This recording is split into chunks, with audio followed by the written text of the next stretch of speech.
একটা গল্প বলছি শোনো। একদিন আমি আর আমার দুই বন্ধু মিলে ফ্রি ফায়ার খেলছিলাম। আমরা 3 জন স্কোয়াডে ছিলাম, আর চতুর্থ সদস্য হিসেবে একটি র্যান্ডম প্লেয়ার আমাদের টিমে যোগ দিল। ম্যাচ শুরু হওয়ার পর আমরা সবাই নিজেদের মধ্যে কথা বলছিলাম, কিন্তু ছেলেটি একদম চুপচাপ ছিল। আমরা ভাবলাম হয়তো তার মাইক বন্ধ, অথবা সে কথা বলতে পছন্দ করে না, তাই আর কিছু জিজ্ঞেস করিনি। ধীরে ধীরে ম্যাচের শেষের দিকে পৌঁছে গেলাম।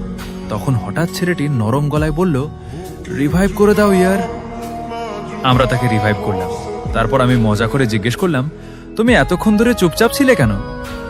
কিছুক্ষণ নীরব থাকার পর সে বলল, সারাদিন কাজ করি, পরিবারের দায়িত্ব, চাপ, তার উপরে আবার বন্ধুদের সঙ্গে সবসময় হাসি মুখ করে থাকতে হয়। পরিবারের সঙ্গে নিজেকে অনেক ভালো আছি বোঝাতে হয়। সবকিছু মাথায় নিয়ে দিন কাটে। রাতে একটু সময় পাই, তখন 2-1টা ম্যাচ খেলি, তারপর ঘুমিয়ে পড়ি।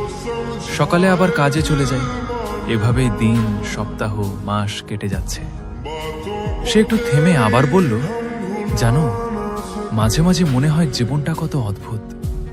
নিজের কথা শোনানোর মতো কেউ নেই। মন খারাপ হলে কারো কাছে খুলে বলতে পারি না। আর আজ দেখো, তোমরা তো আমার কেউ নাও, তবুও নিজের সব কথা তোমাদের বলছি।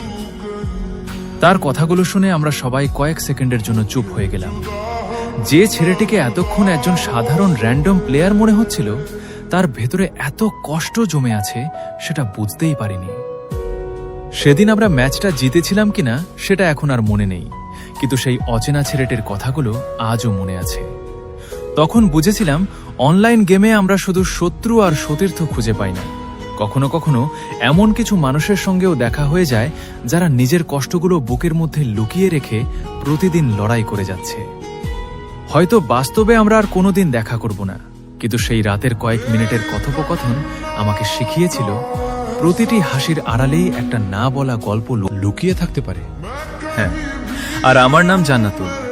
তোমাদের জীবনে যদি কোনো ঘটে যাওয়া গল্প থাকে, তাহলে আমাকে কমেন্ট অথবা ডিএম করতে পারো।